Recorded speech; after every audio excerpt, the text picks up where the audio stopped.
Abrimos, señoras y señores, la mesa de En Perspectiva en este viernes que es 19 de mayo de 2017 y cuando estamos acompañados por Ana Ribeiro. Buen día. Buen día. Juan Grompone. Buen día. Buen día. Mauricio Rosenkopf. Presente. Y Gonzalo Pérez del Castillo. Buenos días a todos. Ajá, pero... No, lo que queríamos decir simplemente que se florece en cualquier tiempo. Mirá, vos tenés que ver los aloes en este momento, los pendorchos esos que se están alzando y están enrojeciendo. Y además, para no irnos a los canteros, en los árboles solitarios, los nísperos están floreciendo también. Así que eso que se florece en primavera, sobre todo algunos cuadros de fútbol, en esto no se da. Yo te dije que estaba raro hoy de mañana. No fue fácil. Vamos a nuestro es como primer Frida, tema. no quiere salir cuando llueve. En Brasil, el presidente Michel Temer rechazó ayer la posibilidad de renunciar pese a las graves acusaciones de corrupción surgidas esta semana en su contra y a la pérdida de apoyo político entre sus aliados que se dio después de la primicia del diario Globo. Repito e ressalto, em nenhum momento autorizei que pagassem a quem quer que seja para ficar calado. Não comprei o silêncio de ninguém, por uma razão singelíssima, exata e precisamente porque não temos nenhuma delação. Não preciso de cargo público, nem de foro especial. Nada tenho a esconder. Así hablaba ayer el presidente Temer, convocando a los periodistas a que lo escucharan, luego de que el Supremo Tribunal Federal decidiera abrir una investigación en su contra. Mientras tanto, el ministro de Cultura, Roberto Freire, del Partido Popular Socialista, decidió renunciar mientras su sector estudia si mantiene el apoyo al mandatario. A Freire se le sumó el ministro de Ciudades, Bruno Araujo, perteneciente al PSDB, partido que ya le retiró el respaldo a Temer, pese a que su líder, Aécio Neves, también está salpicado por el escándalo. A todo esto, 8 legisladores presentaron pedidos de impeachment y varios partidos, incluyendo algunos que votaron por la destitución de Dilma Rousseff, se aprestan a solicitar el mismo tratamiento, pero sobre Temer. Los escuchó. ¿Qué dicen? Ayer hablábamos de este tema con sus colegas de la Mesa de los Jueves, pero ha habido otras noticias, otros hechos después. Bueno, ¿Quién va? Digo, que un presidente tenga necesidad de hacer una declaración como la que acabamos de oír, es como para que el punto y aparte sea, me voy. Digamos, tener que aclarar que no autorizó ninguna corrupción, que él no percibió lo que percibió, y además hay algo que rebasa ya los límites fronterizos de Brasil, afecta a toda América, nuestra economía, todos los planes que hay de tratado con el Mercosur y la Unión Europea. Yo escuchaba ayer, en el caso de que él renuncie o lo desplacen, que parecería lo más probable, tampoco puede asumir el presidente del Senado ni el presidente de la Cámara de Diputados, porque los dos también están signados por corrupción. Y aparece frigorífico, que es el que negocia con la justicia, que yo bato todo lo que sé y vos me aliviás la pena que me corresponde. Dicho sea de paso, este frigorífico es el que estuvo en cartel y creó problemas en China y en otros países de exportación de carne que le llaman maquillada, porque la pintaban de color para que pareciera fresca. Yo te digo que Brasil está sentado en una bomba de tiempo que explota en todas sus fronteras, que las tiene con toda América. ¿Los demás? Juan, estaba levantando la mano desde el principio. Yo creo que hay países que están dominados por el narcotráfico, como por ejemplo Colombia lo fue, y creo que todavía sigue siendo algo, o México hoy. Y hay países que están dominados por la corrupción, como es Brasil. Todos estos países son los países más grandes de América, ¿no? Son los países más grandes y más ricos. Y precisamente yo creo que la corrupción es una combinación de la riqueza con el capitalismo y con la justicia. Porque la corrupción en el capitalismo no es más que cumplir la idea con la cual empieza el capital. Bajo el capitalismo, todo finalmente se convierte en una mercancía. Eso es creo que está en la primera página del Capital. ¿Y cuál es lo que se convierte acá en mercancía? Es un valor feudal, el honor, que era un típico valor feudal, es decir, la gente juraba por su honor, se comprometía por su honor a una relación con su amo, con su señor, relación basal. Todo eso estaba basado en el honor. Y ese valor feudal es un valor que no resiste la sociedad capitalista. Y entonces en el capitalista el honor se convierte en una mercancía. Entonces el honor se puede comprar. Lo único que se necesita es que haya una acumulación de dinero importante. Porque ¿qué pasa cuando hay gigantescas empresas que pueden comprar cualquier cosa? Por ejemplo, ¿qué se puede comprar con miles de millones de dólares? ¿O qué se puede dejar de comprar cuando se tienen miles de millones de dólares disponibles? Y en donde ofrecer 1 millón, 5 millones, 10 millones, cifras que son astronómicas para cualquier persona, para esas empresas no son nada. Es decir, capaz que es lo que gastan en cualquier cosa, ¿no? En cualquier defecto.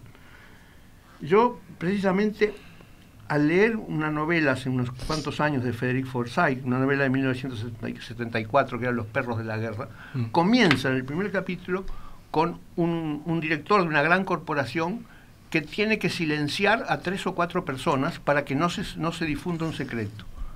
Y entonces simplemente las compra, pero las compra por distintos métodos. Y entonces, es decir, en algunos casos, al geólogo, por ejemplo, que hay un problema geológico, al geólogo, que es el hombre más clave, el hombre clave para mantener ese secreto, lo compra con una cifra irrisoria, con $30.000, porque lo que hace es averiguar qué es lo que le interesa, y lo que le interesaba a ese hombre en la vida más valía muy poco dinero. Y entonces yo me planteé eso, ¿con cuánto me compran a mí? Y me dio mucha vergüenza y mucho miedo el número tan bajo que me dio. Tiene el cálculo hecho. Y claro, placas de vidrio fotográficas compradas a bajo precio en la feria de Titán Narvaja, y Juan va al bajo precio de la necesidad, al bajo precio de la placa fotográfica. Y después queda lo de Machado: todo necio confunde valor y precio. Sí.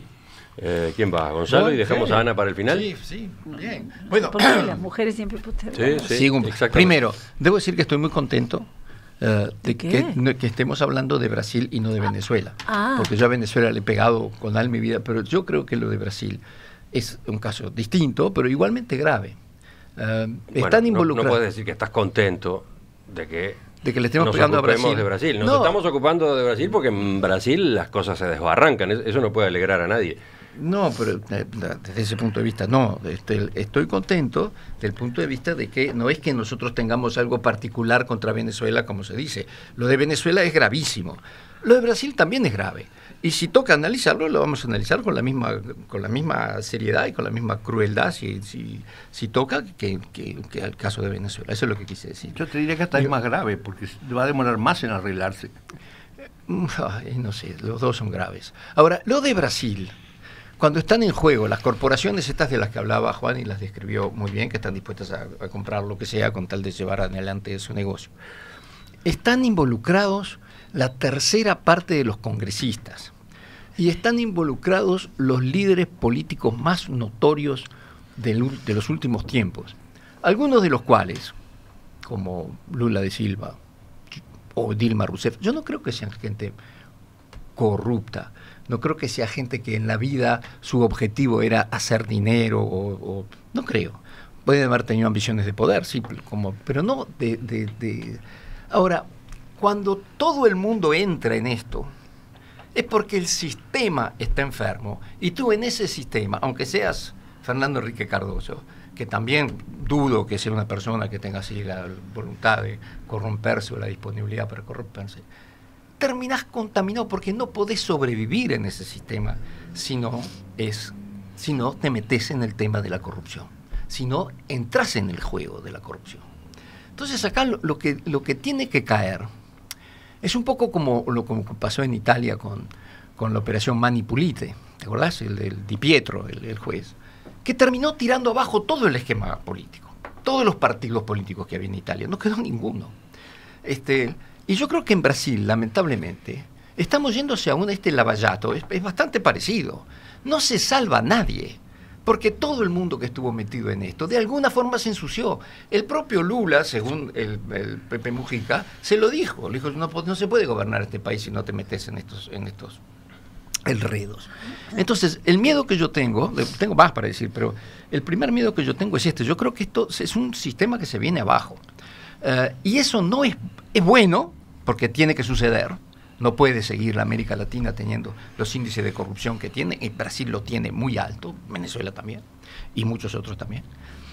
Pero esto hay que voltearlo, y desgraciadamente lo que viene después no es tan bueno. Porque lo que pasa es que estos viejos líderes políticos formados, que para mí en una democracia son necesarios, desaparecen. Y entonces, bueno, después de Manipulite en Italia tuvimos a Berlusconi por años. Y aquellos grandes líderes como Aldo Moro, como Enrico Berlinguer, desaparecieron y no aparecieron más. Entonces, es muy grave lo que está pasando. Lamentablemente es necesario que esto suceda. Ahora sí, Ana. Bueno, estoy completamente de acuerdo, sobre todo con la exposición de Gonzalo. A mí esa tercera parte del sistema político, ese empezar a revisar la lista, quién, entonces si no puede ir el presidente del legislativo porque está implicado en una causa, va el que le sigue y va el que le sigue y ninguno llega, son más de 100. Entonces eso a mí me parece como la señal más atroz de esa corrupción general del sistema, pero creo que la clave, si no tenía alguna para darme cuenta en ese número, está en algo que salió en la prensa precisamente ayer. La delación está siendo premiada, porque toda esta red, porque mi primera pregunta, no sé ustedes, pero fue, ¿y quién lo grabó a Temer? Porque yo le desconfío a los ejércitos, ¿no? Pero yo, a ver, si todo este sistema... Lo grabó el señor de JBS. Claro, pero si todo el sistema cae, al final, ¿quién va a volver acá? O sea, hay fantasmas que a mí me aterrorizan. Entonces dije, a ver, ¿y quién fue el que grabó? Fue mi primer pregunta. Y cuando vi que era, digo, bueno, es una red absolutamente, una malla tejida de delaciones, pero ahora ya son delaciones premiadas. Cuando la delación está siendo premiada por el sistema, bueno, el sistema evidentemente corre el riesgo de caer entero. La pregunta es, ¿qué viene después? Porque detrás del que se vayan todos sabemos que lo que queda es un agujero negro, políticamente hablando, de suma peligrosidad. La otra cosa, ese presidente cirugiado, rígido, procurando ser firme y gritar un poquito para asustar, cuando es un presidente distante al que se le ha acusado en materia de comunicación política con su pueblo, el ser distante porque es refinado y de buenos modales. Este señor tenía libros impresos de poesía, no hay que olvidarlo, un poeta en la presidencia.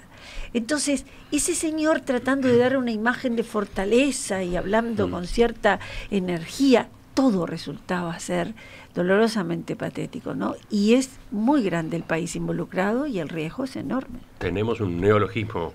Ha surgido de esta mesa un neologismo. ¿Cuál? Acaba de lanzarlo Ana. Un presidente cirugiado. Sí. Es un ciruja, sí. Bueno, me parece que no fue eso lo que quiso decir. Pero es real, ¿no? Tiene una cosa cartonada que esa preocupación por la imagen externa te da como una debilidad de quién soy, dónde me planto, qué digo. Y ayer fue muy patético, no me voy. Entonces sabe que lo están empujando para que se vaya. Uno tiene la sensación de que se ha convertido en algo tolerable y aceptable el desarrollo de esos altísimos grados de corrupción que además están haciendo metástasis en otros países, porque el caso de Odebrecht aparece vinculado a otros países de América Latina, y ni que hablar de lo que puede saltar en la Argentina, donde saltan liebres detrás de cada chilca. El hecho es algo que se dijo al pasar, que lo que pueda venir puede ser mucho más grave. Digamos, si no se estabiliza y si hay un llamado a elecciones y se pasa a otro estado de equilibrio, los carteles que aparecían cuando la campaña contra Dilma y que se veían flamear ahí, que vuelva al ejército. Entonces, no sabemos qué es lo que puede pasar. Ahora, yo diferencio, por supuesto, las imputaciones a Dilma y las imputaciones a Lula, donde no tienen que ver con estos grados, sino que tal vez con alguna tolerancia o aceptación, y además lo que está en juego es un apartamento que no reconoce como pago algún servicio, y lo que Lula aparece en este momento es en las encuestas lejos como el candidato factible a una nueva presidencia. ¿Cómo se va a resolver esto? No sé, pero a nosotros ya nos afecta la exportación. Pero al mismo tiempo, eso de que Lula es el que aparece con el mejor posicionamiento en la opinión pública es otro factor de, ¿cómo decirlo?, inestabilidad, ¿no? Porque resulta que no está despejada su conducta, ¿no? No está libre de que la justicia continúe actuando sobre él, ¿no? No está libre la campaña, digamos. Es decir, digamos, todavía eso está por verse, digamos, como lo que ha pasado acá, que con el informativo lo abriste diciendo que nada tiene que ver los robos y los asaltos con ninguna organización política. En el caso de Lula no se ha documentado nada, cosa que no ha pasado con Cunha, que fue el puntero de tropa o la proa de la nave que derribó a Dilma Rousseff. Pero Mauricio, yo no creo que acá el camino va por defender a Lula o a Rousseff en ese sentido. No, establezco diferencia nada más. Que no okay, porque a mí lo que me parece que lo que hicieron Lula y Rousseff en Brasil fue trastocar un sistema de poder que estaba ahí desde hace mucho tiempo, que era como un trípode. Estaban los empresarios industriales de Sao Paulo, un poder fuertísimo, las Fuerzas Armadas y Itamaraty. Yo sobre Fuerzas Armadas sé poco en Brasil, pero me consta que la presidencia de Lula a Itamaraty le restó muchísimo poder. Porque se llevó a Marco Aurelio García como asesor en relaciones internacionales, que era el que él realmente escuchaba, que fue el que le marcó la política internacional a Lula, que evidentemente era distinta que la de sus predecesores. Y quebró las políticas de Estado, porque lo que hizo Itamaraty a lo largo del tiempo fue mantener rígidas las políticas de Estado Exacto. por encima de cualquier vaivén político. Eso era una inteligencia heredada del imperio, que la Exacto. perdieron. Entonces, yo creo que él tocó ese equilibrio. Bueno, atrás de ese equilibrio estaba todo este coso de corrupción, ¿no? Entonces era una cosa que había que tocar. Al tocarlo, evidentemente, provoca estas cosas. Se desatan fuerzas y empieza todo el mundo a acusarse de todo el mundo de cómo era que ese equilibrio se mantenía justamente en equilibrio, ¿no? En base a qué cosas. Y aparecen todos estos demonios, ¿no? Pero eso sí hizo Lula. Y ahora hay que lidiar con esto. Juan. Sí, yo quiero recordar dos cosas que ya las dije alguna vez hablando sobre Brasil. La primera es que hace más de 20 años un amigo mío que es ingeniero uruguayo y que trabaja en Brasil y trabaja para una constructora finlandesa, me dice, en Brasil todo se arregla con coimas. Eso me lo decía hace 20 años. Y la segunda cosa es, yo invito a que ustedes vean los teleteatros de la Red Globo. Es decir, todos los teleteatros giran alrededor de delincuentes, de corruptos, de los estafadores más grandes y los asesinatos. Es decir, todo lo que es despreciable en una sociedad, ese es el argumento del teleteatro. Extorsiones, de todo tipo de manipulación afectiva para lograr esto y lo otro, son terribles. Eso es un reflejo de la realidad que están viviendo, ¿no? Es decir, por eso creo que el asunto de Brasil necesita por lo menos una generación para arreglarse. No se arregla echando al presidente, como podría pasar en algún otro caso. ¿Cómo se extrañan los teleteatros donde triunfaba el amor? ¿Te acordás? Era una empleada doméstica que se casaba al final con el hijo del patrón. Ya lo sabías en el primer capítulo. Seguro. Y en el medio había algún desencuentro. Era tan simple.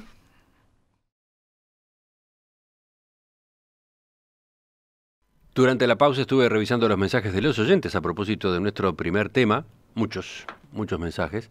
Pero aparece, por ejemplo, este de Osvaldo. Disculpen, dice... Cuando se destituyó a Dilma, implicaban a los neoliberales y al poderoso grupo O Globo. ¿Y ahora qué dicen?